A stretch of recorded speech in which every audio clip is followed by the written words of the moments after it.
Hi, this is P&M Senior Wellness. Let's give those legs some love today.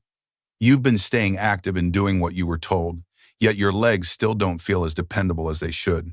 That disconnect isn't because you're weak or doing anything wrong, it's because a quiet support system that helps your legs hold, push, and transition has slowly faded, even while walking stayed part of your routine.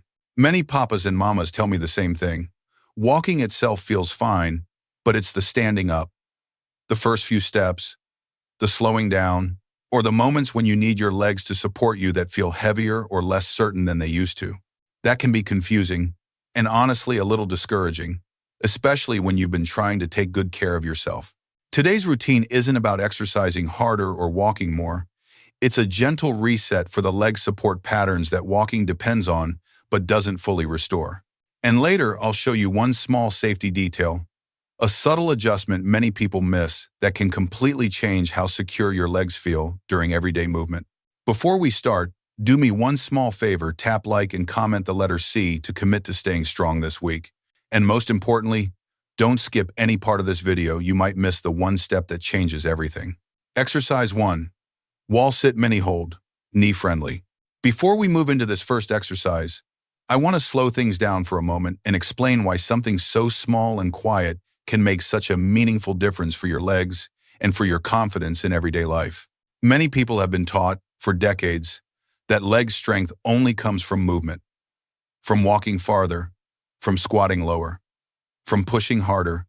And when the legs begin to feel weaker or less reliable, the natural response is to try to do more steps, more effort, more strain.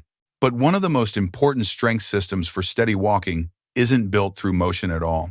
It's built through the ability to hold. This is the part of your leg strength that supports you when nothing is moving.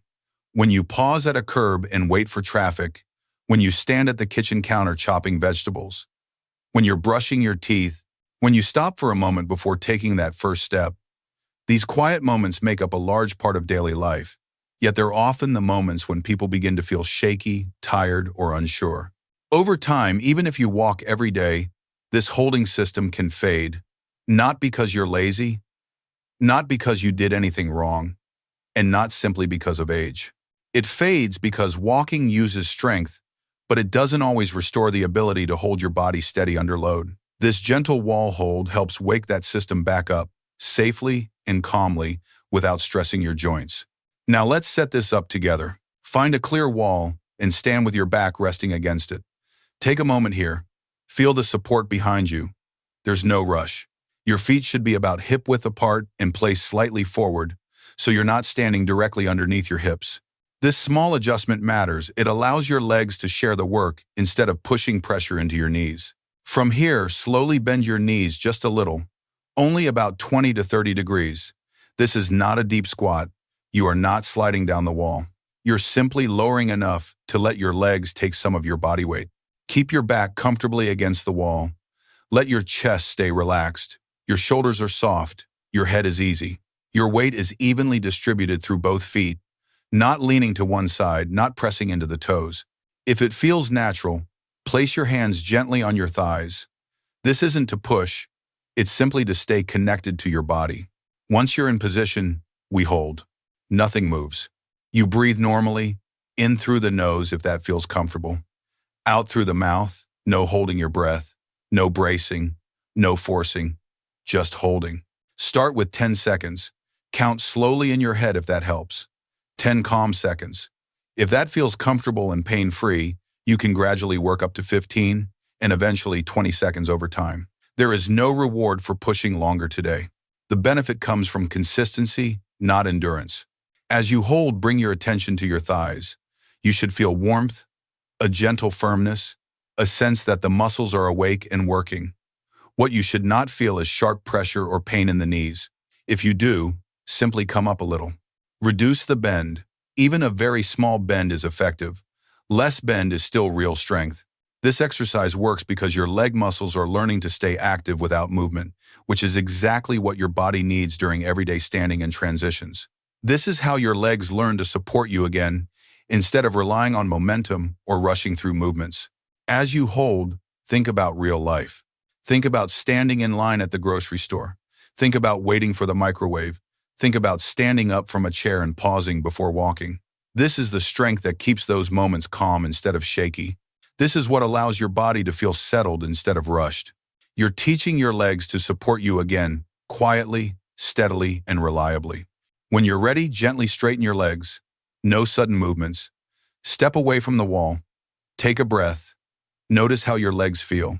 Many people are surprised that after just one short hold, their legs feel more grounded, more present, sometimes even lighter. This kind of isometric strength is often overlooked, but it's foundational. It supports balance, it supports confidence, and it protects your joints because nothing is being forced through motion. If you'd like a deeper explanation of why holding still can rebuild leg strength after 60, we covered that in an earlier video, and I encourage you to watch it when you have time. It helps connect the dots between what you're feeling now and how your body gradually regains trust in itself. Before we move on, let me share one important safety reminder. This exercise should never cause pain. Mild effort, warmth, and a sense of work are normal. Sharp discomfort, pressure in the knees, or breath holding are not. Always keep the knee bend shallow, always breathe continuously, and always choose control over depth. If you ever feel unsure, do less. Less bend, less time, less effort. The body responds better to calm repetition than to intensity. Consistency matters far more than how low you go or how long you hold. Now that we've reawakened your leg's ability to hold and support you, we're ready to move into the next exercise, one that builds the gentle pushing power your steps rely on every single day.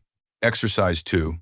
Seated floor push, both feet. Now let's move into the second exercise, and this one often surprises people not because it's difficult, but because it reconnects something many of us didn't even realize had gone quiet.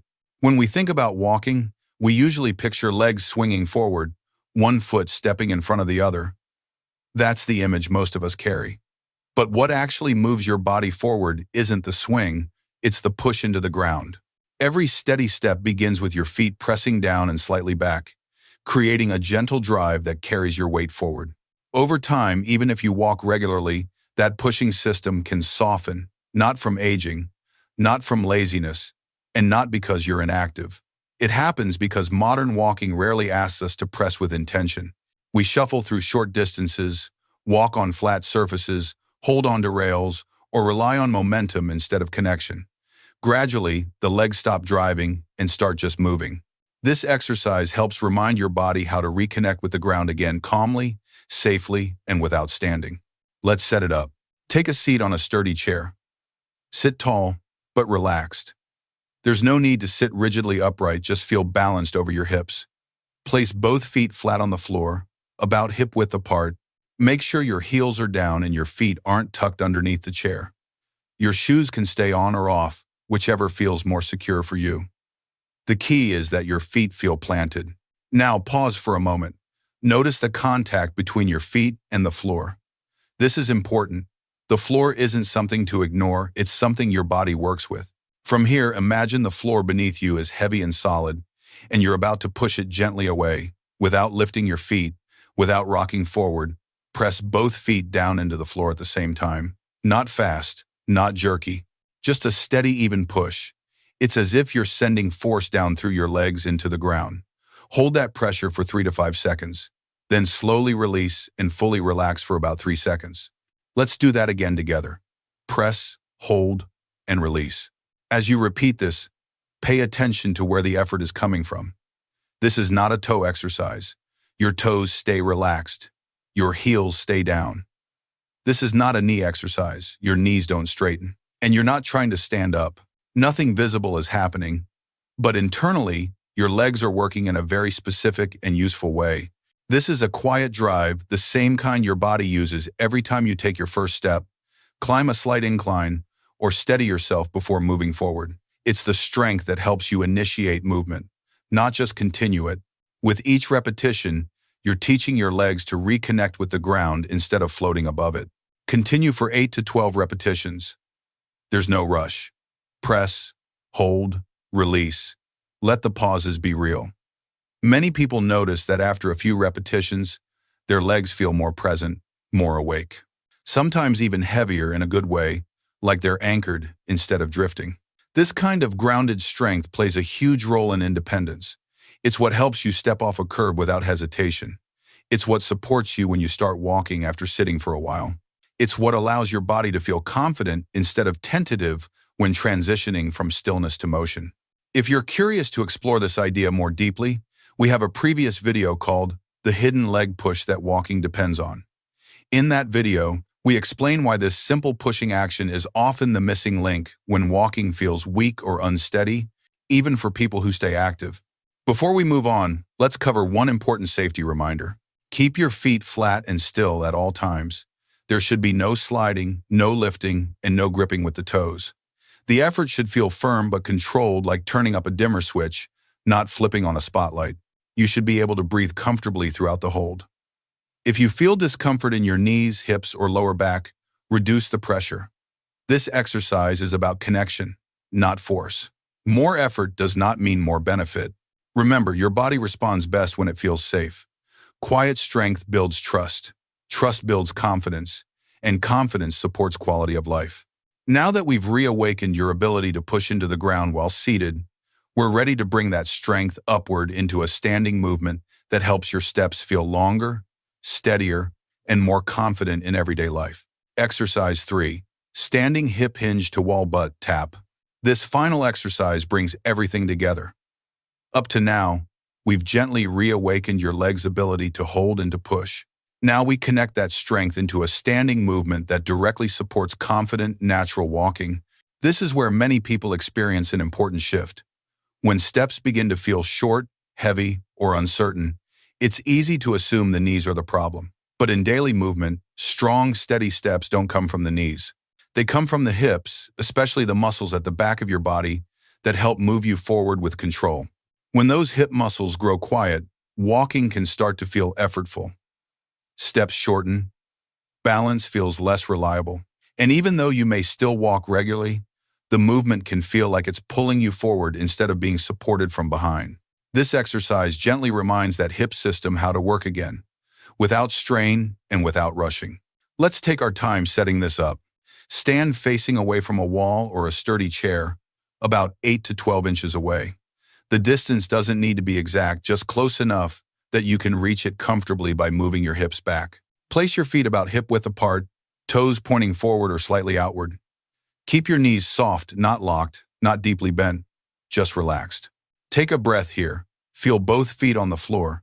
Feel your weight evenly distributed. From this position, begin the movement by sending your hips back, as if you're gently trying to touch the wall behind you. Think of your hips moving straight back, not down. Your knees bend only slightly, and they mostly stay where they are, they don't slide forward. As your hips move back, your upper body will naturally tilt forward a little. Keep your spine long and neutral. Let the movement come from the hips. When your hips lightly touch the wall or chair, pause for 1 to 2 seconds. This pause helps your body recognize the position and feel stable there. Then press gently through your heels, squeeze your glutes, and return to standing. Stand tall, but relaxed. Let's repeat that together. Hips move back, light touch, pause, and stand tall. Move slowly and deliberately. This is not a squat. You are not sitting down. You're not dropping your weight. The power comes from the hips, not the knees. Think of this as folding and unfolding at the hips with control. As you repeat the movement, you may notice a subtle sensation in the back of your legs and hips. That's where much of your walking support comes from. With each repetition, you're rebuilding the engine that drives your steps forward. The same engine that helps you take longer, more confident strides and feel supported from behind instead of pulled forward. Aim for 8 to 10 gentle repetitions. There's no need to rush through them. You can pause between repetitions if needed. This exercise is about quality, not quantity. Each controlled movement teaches your body how to move more efficiently. Many people notice that after a few repetitions, standing feels more organized. Getting upright feels smoother. There's often a sense that the legs are working together instead of one area taking over.